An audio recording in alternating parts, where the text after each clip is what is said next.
Olá, minhas queridas irmãs, olá, meus queridos irmãos.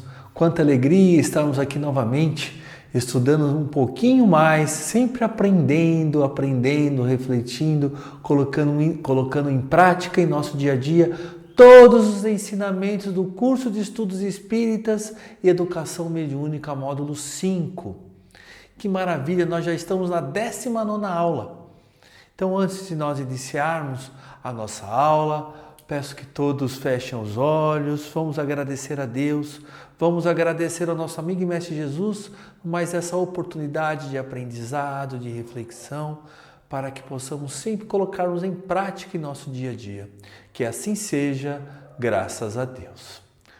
Então, meus irmãos, antes de nós iniciarmos a nossa aula, a nossa reflexão, sempre é muito importante lembrar, que nós temos as nossas palestras presenciais, temos os nossos tratamentos médico-espiritual. Então, toda quarta e todo sábado, as palestras iniciam pontualmente às 19 horas.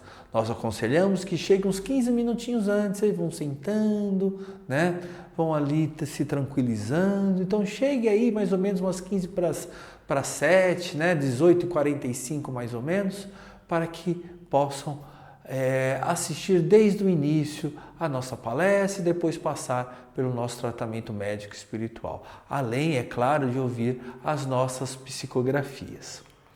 Então, nós já estamos, como foi dito, na 19ª aula, e o tema de hoje é animismo. Então, está no livro do Martins Peralva, como vocês estão vendo, estudando a mediunidade, o capítulo 36, e nesse capítulo 36, Martins Peralva comenta o trecho do capítulo 22, Emersão do Passado.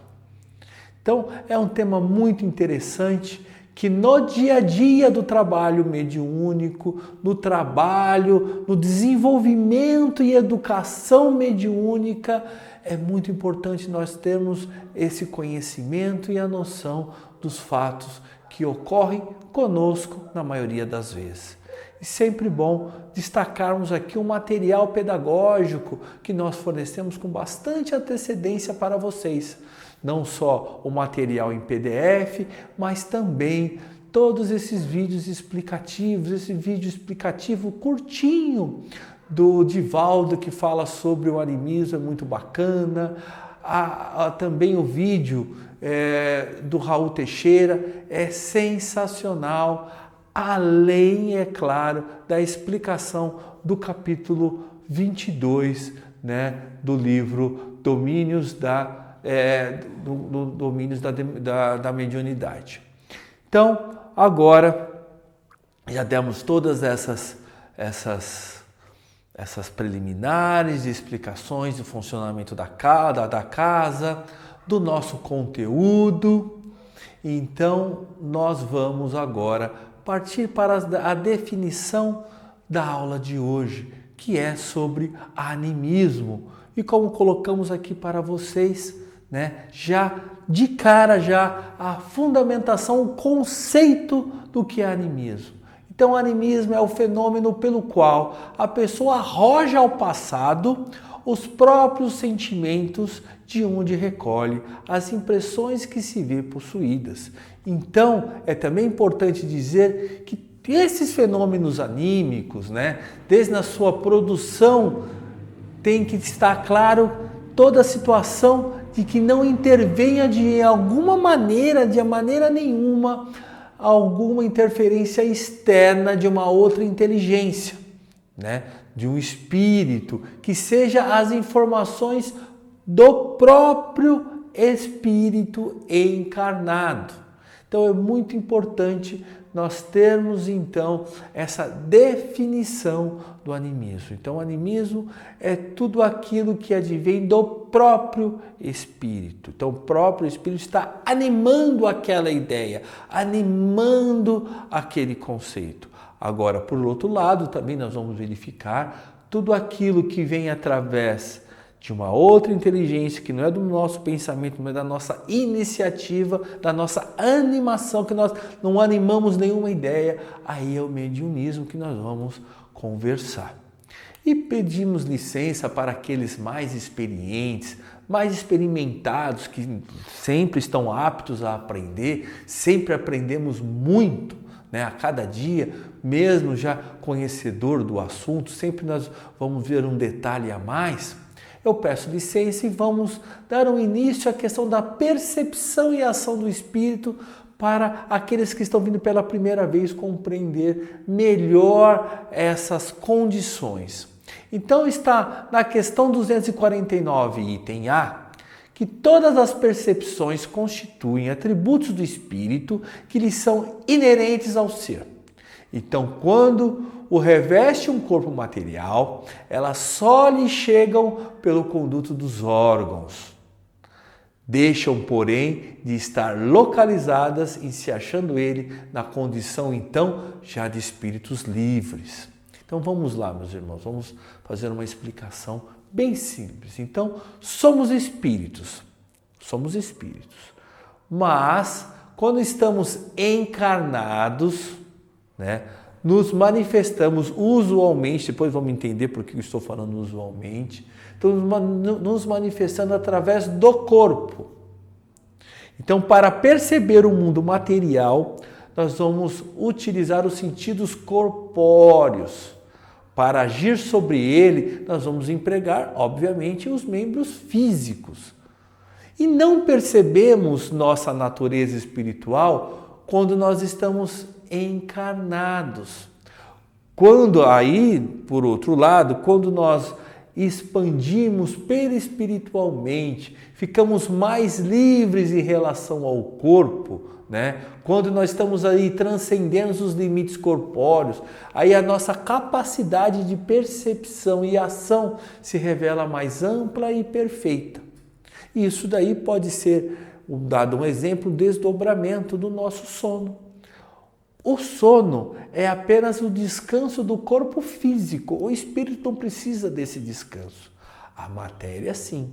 Então, nesse momento, nós temos a emancipação temporária do nosso espírito. Aí nos desdobramos. Então, tendo aí retomado as nossas faculdades espirituais, por exemplo, nesse desdobramento, somos quase como um espírito liberto, quase. E podemos o quê? Realizar certos fenômenos sem precisar dos sentidos corpóreos, né? Sem, como eu falei anteriormente, de empregar então os membros físicos. Mas falando então dessa questão dos fenômenos, né? Então nós temos os fenômenos anímicos e os espíritas, né? Os fenômenos medianímicos, né? Então, sendo alguns autores, ele vai dividir diferente, ele vai dividir entre fenômenos espíritas, que seriam apenas produzidos, entre aspas, pelos mortos, né, pelos desencarnados, e os produzidos pelos vivos, pelos encarnados, que seriam os fenômenos anímicos. E nós encontramos já essa definição do livro A Gênese, no capítulo 13, né, no item 13, do capítulo 13, desculpa, eu coloquei item 13, né, capítulo 13, item 9. Então diz o seguinte: os fenômenos espíritas consistem nos diferentes modos de manifestação da alma ou espírito, quer durante a encarnação, quer no estado de erraticidade. Então, em princípio, pois os fenômenos espíritas englobam todos os fenômenos produzidos então pela ação de um espírito, quer encarnado, quer desencarnado. Então, aí nós vamos entrar agora numa classificação onde eu vou querer chegar nessa questão do fenômeno anímico e o fenômeno mediúnico. Então, ao serem classificados quanto ao seu agente, aí nós temos uma classificação geral, né, dos fenômenos espíritas, que pode ser com encarnado ou desencarnado. Aí agora nós vamos fazer uma classificação quanto aos fenômenos, quanto ao seu agente, com relação aos fenômenos espíritas, que poderão ser da seguinte forma como vocês estão vendo aqui: o fenômeno mediúnico e o fenômeno anímico. Então temos o fenômeno mediúnico e o fenômeno anímico. Então, o fenômeno anímico, como já foi dito, é sempre bom reforçar, ele é produzido pelo encarnado com suas próprias faculdades espirituais, com suas próprias ideias, e pensamentos, sem o uso então dos sentidos físicos, né, apenas com as suas próprias faculdades espirituais, graças então àquilo que foi dito, à expansão do perispírito.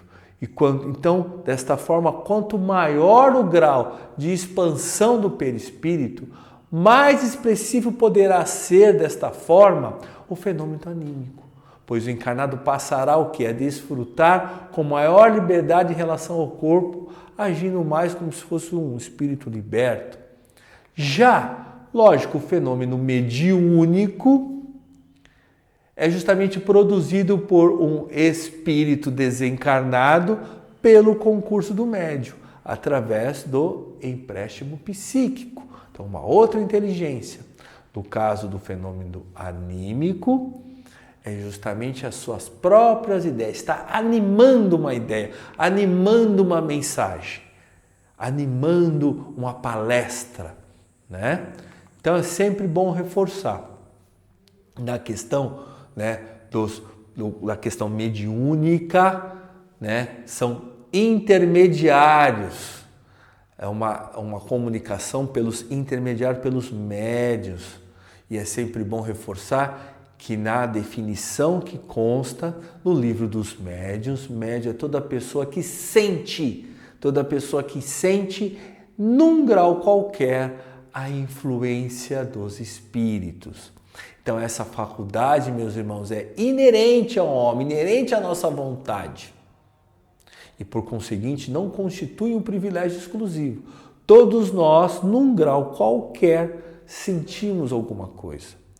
Somos sensitivos, outros têm uma sensibilidade maior e podemos dizer os médios ostensivos. Então, já no caso do animismo, por exemplo, né, que é denominado como emancipação da alma, né, que nós vamos encontrar muito na codificação espírita, são produzidos pelo próprio espírito encarnado. Então, animismo e mediunidade. Então, ao lado dos fenômenos mediúnicos, ocorrem também os fenômenos anímicos. Então, ao lado dos fenômenos mediúnicos, vai ocorrer sempre os fenômenos anímicos, que muitas vezes é a produção inconsciente dos médiuns. E é muito importante, né? Como foi falado, é muito importante esse estudo, esse conhecimento sobre o animismo. Tanto é que nós temos aqui, né, como vocês estão vendo, desde Kardec, Eduard von Hartmann, Alexander Aksakov, Ernesto Bozano, Gabriel Delany, Hermínio Miranda, todos eles estudaram muito sobre a questão do animismo, né, do ânimo, do início das nossas próprias ideias e depois, obviamente, né, através do empréstimo psíquico, você conseguir também, né, ser um portador, um mediador de uma outra inteligência. E aqui nós destacamos apenas agora o estudo do Alexander Aksakov, né, que foi de 1890. Então, para maior brevidade, proponho designar pela palavra animismo todos os fenômenos intelectuais e físicos que deixam supor uma atividade extracorpórea ou a distância do organismo humano e mais especialmente todos os fenômenos mediúnicos que podem ser explicados por uma ação que o homem vivo exerce além dos limites do corpo, do homem, da mente do encarnado, do próprio espírito encarnado. Mas, obviamente, esse tema, né, às vezes é confundido como mistificação, né? Às vezes muitos querem enganar, falando que está trazendo uma mensagem, uma psicografia. Muitas vezes as pessoas enganam dizendo que estão trazendo psicografias de famosos ou de ilustres, espíritos ilustres que passaram pela Terra e às vezes colocando datas e fatos e tal. Aí nós temos que distinguir o que realmente é um animismo e o que realmente é a mistificação. Porque, lógico, no animismo, como já foi dito, às vezes pode ter, não é que a mensagem está errada, mas pode ter a influência do médium na comunicação. Mesmo havendo esse intercâmbio mediúnico, por exemplo, numa psicografia, por exemplo, além das informações obtidas através da mensagem, da psicografia intuitiva, por exemplo, pode ser que no bojo todo da mensagem pode ter muita coisa do médium, algumas definições do próprio médium. Então vai ter a influência no médium na comunicação do espírito. Aí sim nós podemos interpretar como um animismo, porque o médium está colocando às vezes as suas não só opiniões pessoais, mas tudo aqueles conceitos que carregam o médium. Então poderá, lógico, haver até contradições, pode haver até erro na comunicação, dependendo do grau de animismo sobre a influência desta comunicação. Mas isso não quer dizer que ela é totalmente falsa. Como no caso da mistificação. O intuito da mistificação é enganar, abusar da credulidade de alguém, fazendo crer como verdadeiro o que é falso, agir de má fé. Já no animismo, muitas vezes o médium é induzido em erro das suas próprias ideias, daquilo que está animando, daquilo que está passando através do impulso das ideias trazidas do empréstimo psíquico de um tema, ele pode ali colocar conceitos próprios. E isso pode, obviamente, tirar a fidelidade da comunicação, mas às vezes sem menor intenção do médium, né? E para efeitos de compreensão, trouxemos aqui justamente esse gráfico, né, sobre os fenômenos, né? E aqui eu destaquei, lógico, eu não fiz esse gráfico, eu destaquei, obviamente, da internet, de um site sério de estudos espíritas, onde diz o seguinte: dividindo os dois fenômenos, então tem o mediúnico, de efeitos físicos e efeitos inteligentes, como vocês estão vendo. Lógico, efeitos físicos mediúnicos. Tem as batidas, a voz direta, transporte, materialização. Dos efeitos inteligentes, vidência, audiência, psicografia, intuição, cura. Agora, da parte anímica, dos fenômenos anímicos, nós também temos o fenômeno objetivo e o subjetivo. Objetivo, telecinésia, parapirogenia, fotogenia. Aí no fenômeno subjetivo tem uma telepatia, cognição, psicometria e a emancipação da alma, como foi dito anteriormente, né? Então, aqui para vocês terem uma ideia dessa distinção do teor anímico. E como nós sempre colocamos aqui, que é muito interessante, que nós queremos sempre ouvir aqueles que estão conosco aqui na estreia, no chat, é muito interessante ouvir a opinião de vocês. Nós aprendemos demais com as manifestações de vocês. Então vamos colocar aqui já uma perguntinha. Podemos isolar o animismo da mediunidade no fenômeno mediúnico? O que vocês acham? Sim, não, é fácil, é difícil, é complicado? O que vocês acham? Respondam e respondam também o porquê. Não só falar, é fácil, não, é difícil. Sim, não. Respondam e por quê. Vamos lá, meus irmãos. Vamos aproveitar, então, esses instantes de interação para nós compartilharmos informações e, às vezes, até tirarmos nossas dúvidas, que, às vezes, temos um pensamento e depois nós podemos verificar, né, se está certo ou não. Vamos lá? Já responderam? Posso seguir? Então, vamos lá. Difícil, É muito difícil isolar o animismo da mediunidade. Por quê? Por que é difícil? Porque são as próprias faculdades anímicas do médium que nos fazem instrumento para as manifestações dos espíritos. São as próprias faculdades.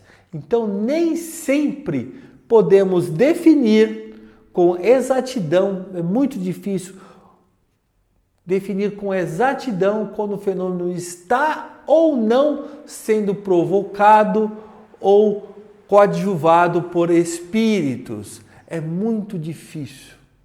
Cabe ao médium sempre o crivo da razão, sempre o estudo, sempre a observação, não só das suas mensagens, no que diz respeito às psicografias, às mensagens das psicofonias, justamente também o trabalho médico da fisioterapia, verificar essa questão, né?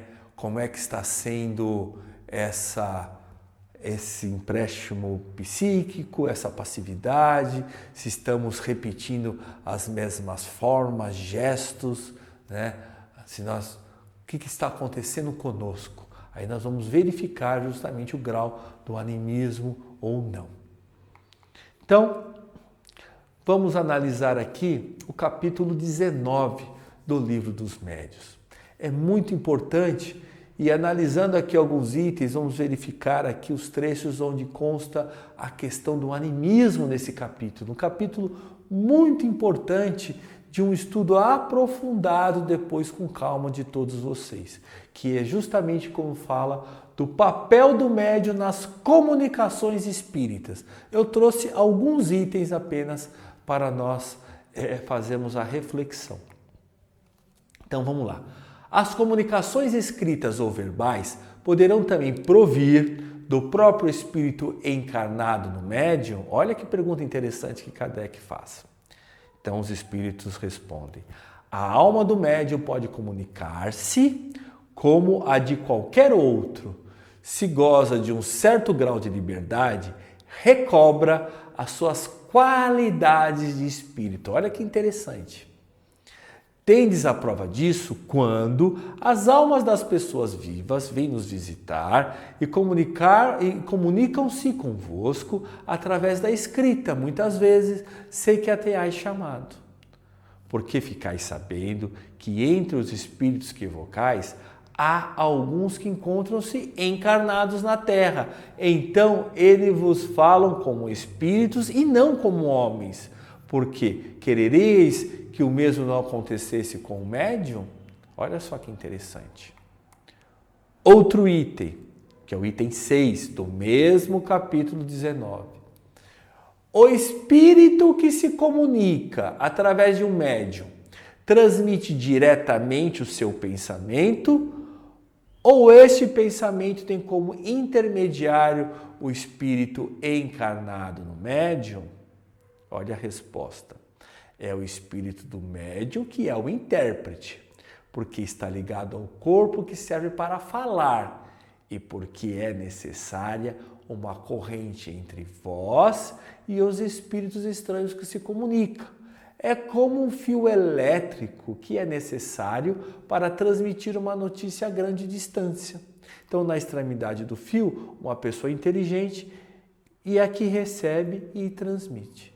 Olha só, então, mesmo tendo o efeito mediúnico, mesmo tendo o empréstimo através do empréstimo psíquico do médium, de uma outra inteligência, vai sempre passar pelas próprias ideias do médium. Por isso que sempre haverá o animismo. Aí nós vamos ver a dosagem deste grau, né? Até onde pode interferir ou até mesmo até onde possa não haver nenhuma comunicação exterior com outra inteligência e ser somente 100% do médium. O espírito encarnado no médium exerce uma influência sobre as comunicações que deva transmitir e que proveiam de espíritos estranhos? Sim, Porquanto não se lhes foram simpáticos, eles podem alterar as suas respostas e assimilá-las às suas próprias ideias, aos seus pendores. Mas ele não influencia os próprios espíritos. Trata-se de um mau intérprete. Aí é uma outra situação. Né? Olha só que interessante. E também no item 225, aí já propriamente dito numa reunião mediúnica, Kardec colocou aqui para nós que todas as manifestações mediúnicas, psicofonia, psicografia, evidência, audiência, intuição, cura e outros, classificados por Kardec em fenômenos de efeitos físicos e fenômenos de efeitos inteligentes, trazem o teor anímico do médium. Olha só, até fiz questão de grifar. Todas, mesmo sendo efeitos físicos ou fenômenos de comunicação com o espírito, fenômenos inteligentes, trazem sempre o teor anímico do médium, uma vez que esse não age como uma máquina na recepção e transmissão da mensagem do comunicante. Não tem como. Vai sempre passar pelo crivo da razão, pela ideia onde o médium anima, né, todas essas manifestações. E ainda continuando, funciona então desta forma como um intérprete do pensamento do espírito, imprimindo naturalmente as comunicações mediúnicas que intermedia características peculiares de sua personalidade. Então é por isso que, seja qual for a diversidade dos espíritos que se comunicam com o médium, os ditados que este obtém, ainda que procedendo de espíritos diferentes, trazem, quanto à forma e ao colorido, o cunho que lhe é pessoal, afirmam Erasto e Timóteo.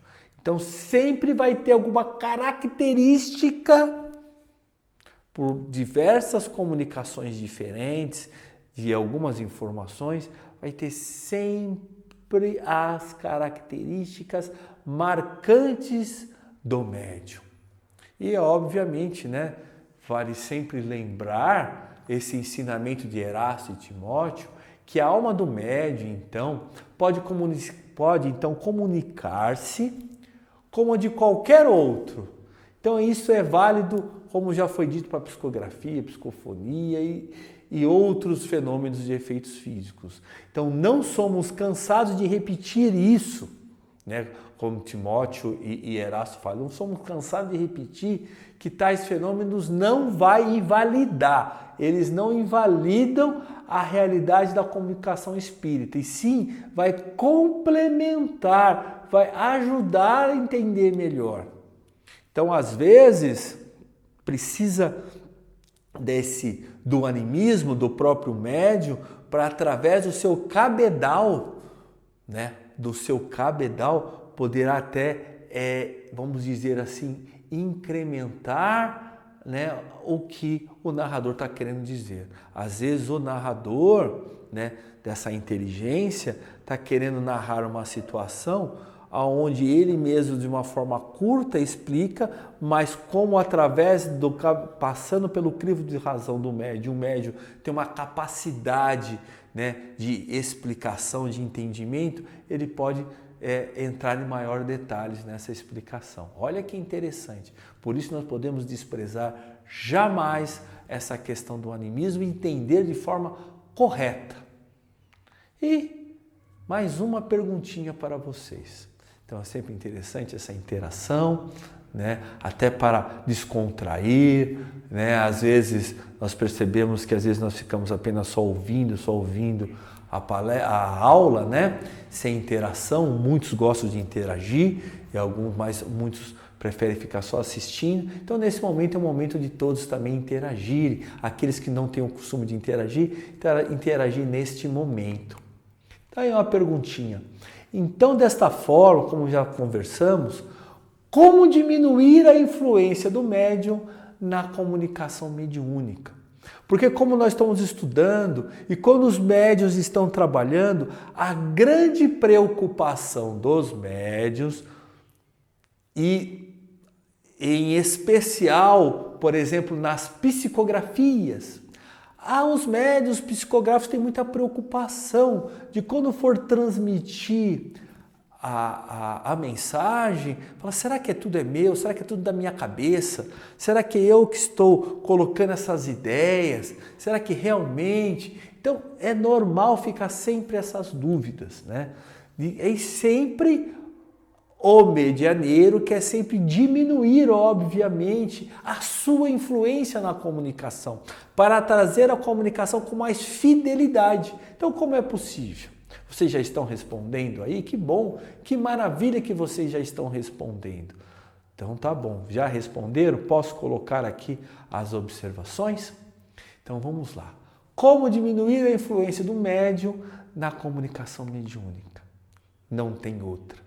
É só através do estudo, estudando, não só estudando a teoria, mas estudando nós mesmos, nos conhecendo, nos vigiando, ficando atento justamente nos nossos comportamentos, nas mensagens, procurando se aperfeiçoar e educar, aperfeiçoando e educando a mediunidade. Então, quando o natural se torna consciente, podemos expressar o nosso veículo sem medo de interferir. Daquela questão sem preocupação, fluindo normalmente. Ainda aos poucos, né? Como o seu Manuel sempre diz aqui, para as psicógrafas, para o psicógrafo, né? Que temos o Flávio também, além das meninas, justamente isso. Com o tempo vai nos conhecendo, vai sempre ter aquele pensamento, nós vamos identificando algumas impressões nossas nas mensagens, né? Vamos evitando aquelas impressões nossas. Isso é tudo com o tempo, estudando. E aproveitando, sempre no gancho, aqui a aula da nossa amiga Simone, né Simone? Oi Simone, beleza? Então a aula da nossa amiga Simone da semana passada, né, do capítulo 23, estudando a mediunidade, né, que falava sobre, não só sobre a fascinação, mas também nos domínios da mediunidade, né? E também do Martins Peralva, do capítulo 35, que é a licantropia. E esse capítulo, que na realidade Martins Peralva aqui inverteu, hoje a minha aula foi depois da Simone, mas na realidade o tema no livro, nos domínios da mediunidade, é justamente antes, né? Anterior. E o que eu achei legal, que dá para fazer, para poder linkar, da mesma forma que nós temos que estudar, que nós temos que nos evangelizar, né? Muito trabalho, trabalhando sempre, né? Que nós vamos nos conhecer para justamente diminuir esse grau de animismo nas comunicações, trazendo cada vez mais a fidelidade das comunicações, além de nós sempre estarmos abertos para receber essas comunicações e vir trabalhar e fazer o trabalho com muito amor, sempre de coração aberto, né? Da mesma forma, é a cura com relação à fascinação.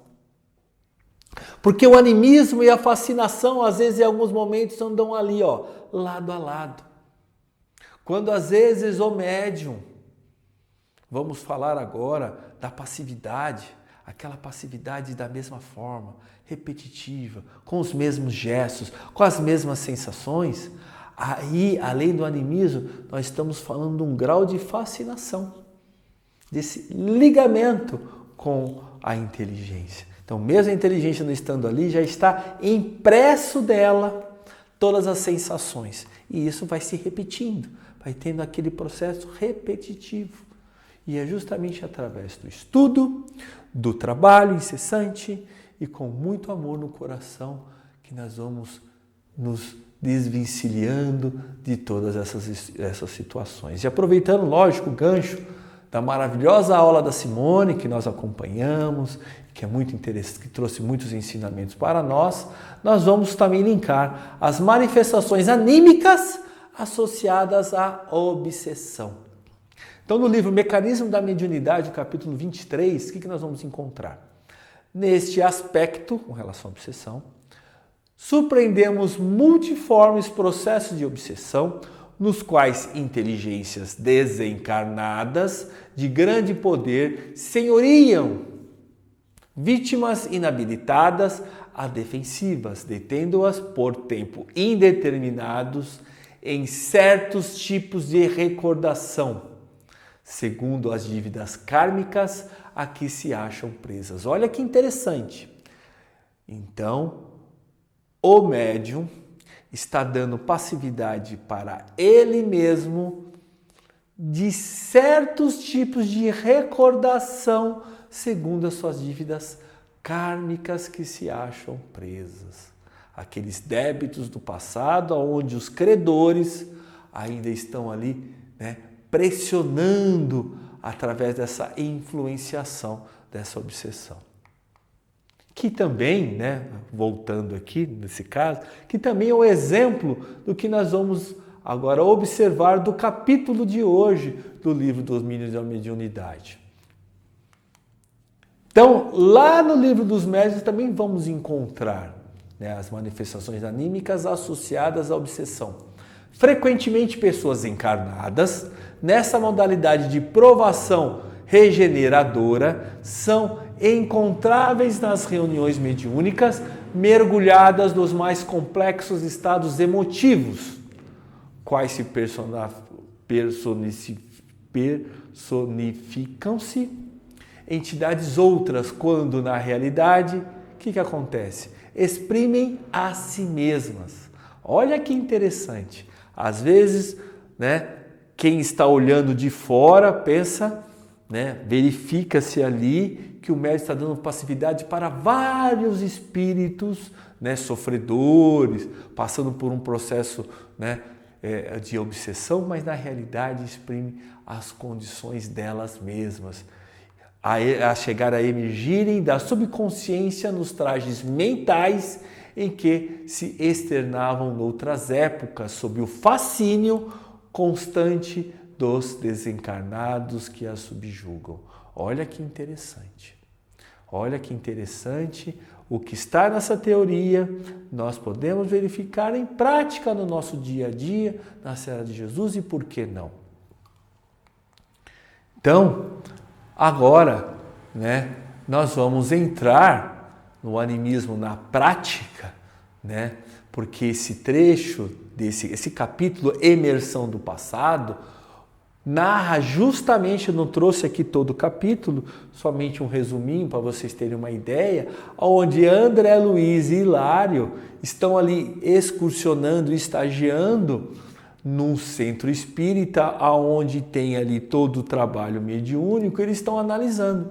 E de repente, no meio dali, não só dos trabalhadores que estão dando passividade ali, uma das assistidas começa a ter uma manifestação mediúnica, de uma passividade, pedindo socorro.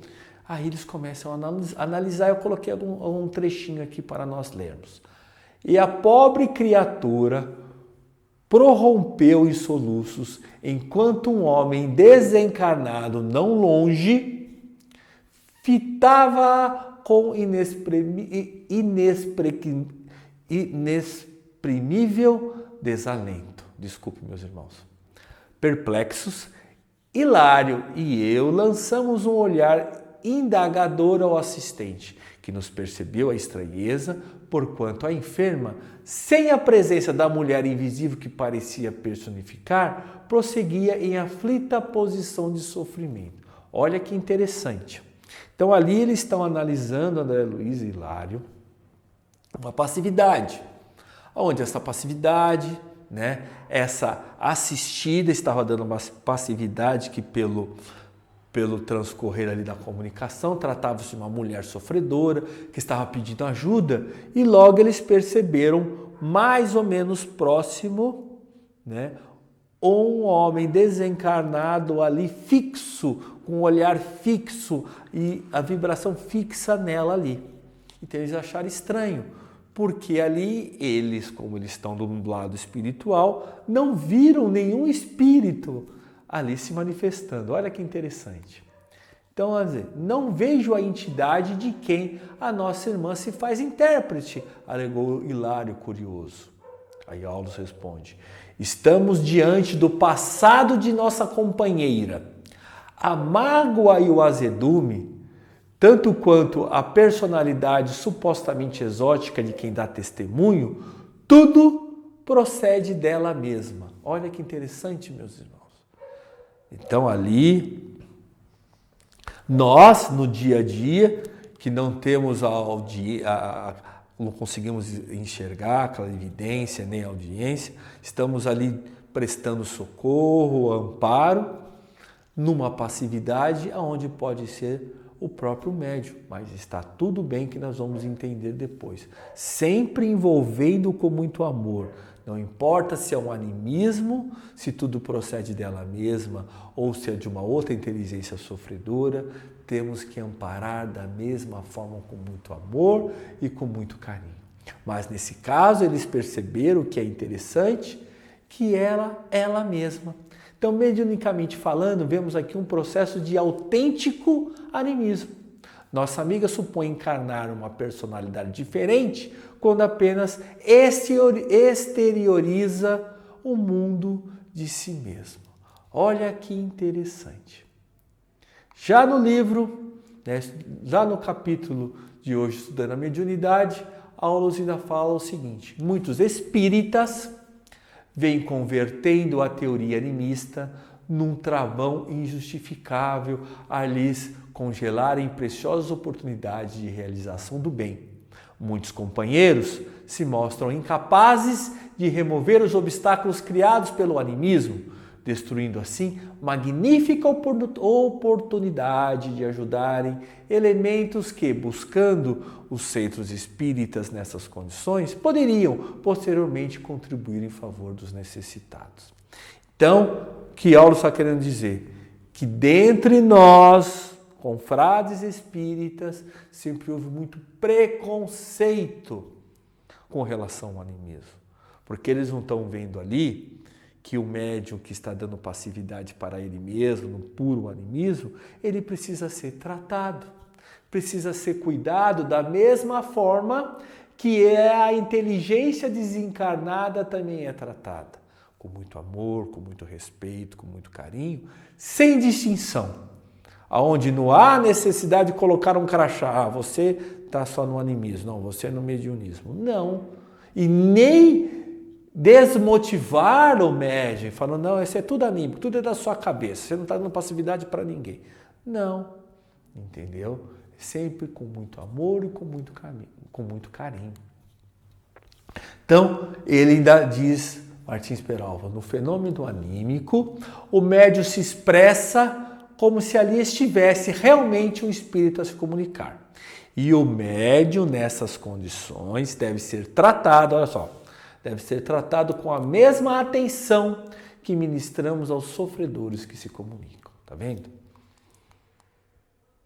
E complementando diz o seguinte: por isso, a direção de trabalhos mediúnicos pede, sem nenhuma dúvida, muito amor, compreensão e paciência, virtudes que, somadas, dão como resultado aquilo que os instrutores classificam como trato fraterno, a fim de que não sejam prejudicados os que em tais condições se encontram. Tá vendo, meus irmãos? É receber com muito amor, com muito carinho, esses irmãos que todos nós, necessitamos de auxílio, não só os irmãos encarnados, mas como também os irmãos desencarnados. E lógico, trazendo aqui, já que estamos falando da prática mediúnica, estamos falando do animismo na prática. Nós que temos a oportunidade de trabalhar nessa casa de luz, Serra de Jesus, e sempre aqui guiado pelo nosso dirigente, o Sr. Manuel. Como diz o Sr. Manuel, é doente tratando de doente. Então essa aula, meus irmãos, é muito importante, em especial para os trabalhadores da casa. Porque toda manifestação mediúnica, como já foi dito, inicia-se no animismo. Animar a ideia, animar a ação. Mas como nós chegamos, na maioria das vezes, pela dor, que temos através dessa doação receber o nosso tratamento, que muitos de nós que estamos trabalhando nos trabalhos mediúnicos, pode ser um animismo puro, 100% anímico. Mas, meus irmãos, e daí? Qual é o problema? Tudo bem. A Seara de Jesus, meus irmãos, é um local de tratamento. E todos nós somos recebidos com muito amor, estamos sendo tratados, estamos dando vazão justamente para certos tipos de recordação, como foi dito ali nos estudos. Lógico, essas recordações segundo as dívidas do passado, como exemplo aí desse capítulo que nós falamos. E chegamos muitas vezes com várias inteligências conectadas em nosso psíquico, que aos poucos nós vamos nos desvencilhando. Vamos nos desvencilhando, limpando o nosso vaso, para que possamos então, poder trabalhar, poder receber através do empréstimo psíquicos sofredores, podendo inclusive depois dessa limpeza, ter condições de trabalhar junto com o trabalhador, com o médico, sem as interferências do nosso passado. Por isso que o Sr. Manuel convoca e acolhe os trabalhadores para que, primeiramente, sejam tratados. Sempre com muito amor, com compreensão e paciência, justamente como Martins Peralva coloca, o trato fraterno. Só que vai depender de quem? De nós mesmos, do próprio médium. Porque o médium vai precisar ficar atento, ele precisa estar atento então com esses comportamentos repetitivos, atento a esses comportamentos que semana a semana, meses e meses, vai dando passividade da mesma forma.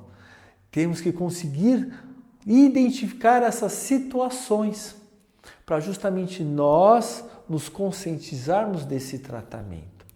É difícil, mas cabe a cada um de nós, cada um dos medianeiros, inclusive, cada um dos medianeiros que quer servir a Jesus, ficar sempre se questionando e tentar se melhorar, mudando as suas vibrações de pensamentos e de sentimentos, através da evangelização.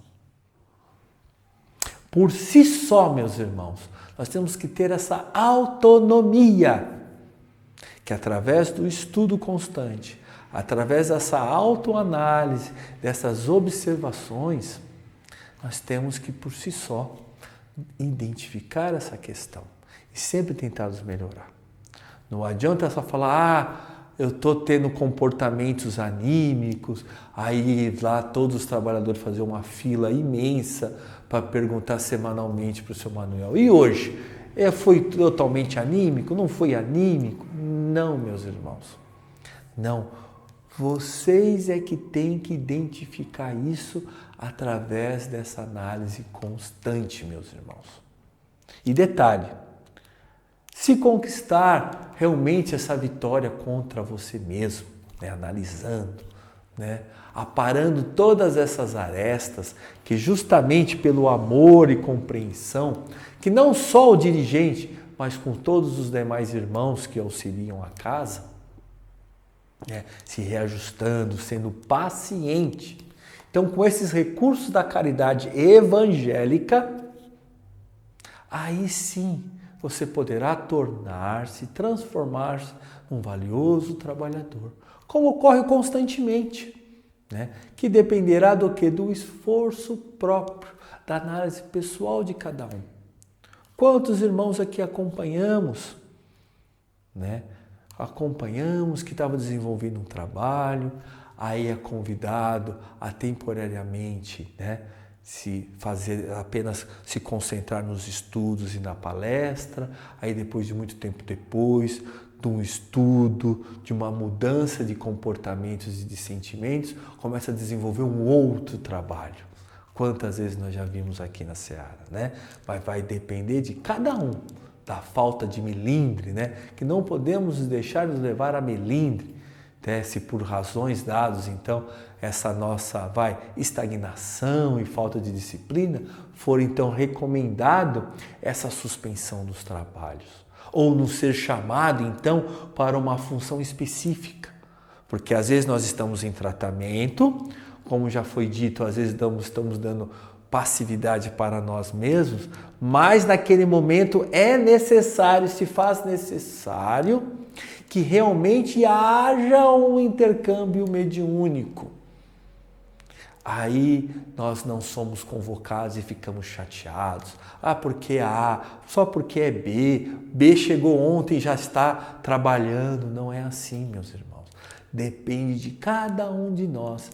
Depende do estado em que cada um de nós nos encontramos.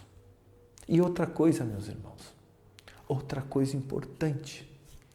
Vamos observar com atenção todas as dicas coletivas de como proceder que o nosso dirigente, como isso aí na foto do Sr. Manuel, nos dá nos trabalhos.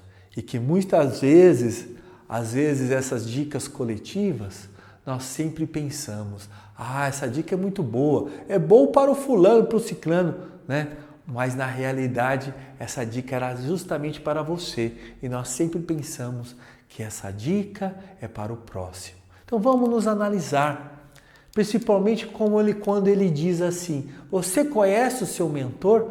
Quantas vezes você já ouviu o Sr. Manuel falando isso? Você realmente conhece o seu mentor? Então, reforçando, somente o estudo e a observação vai nos ajudar a fazer essa distinção do animismo e do mediunismo. E lógico, meus irmãos, estudando esse tema, refleti muito sobre tudo o que pude presenciar até hoje na Seara de Jesus, né? Confrontando com esses ensinamentos passados por essa obra de estudo. Então, passando por tudo isso, eu não posso deixar de agradecer todo o empenho e carinho então, que o Sr. Manuel tem conosco, pois ele toma o cuidado necessário para não colocar o médium sob suspeita de animismo, como se o animismo fosse um estigma ou algo parecido, não. E sim, sempre ajudando a ser um instrumento fiel, traduzido em palavras adequadas o pensamento que lhe está sendo transmitido. Então esse é o agradecimento.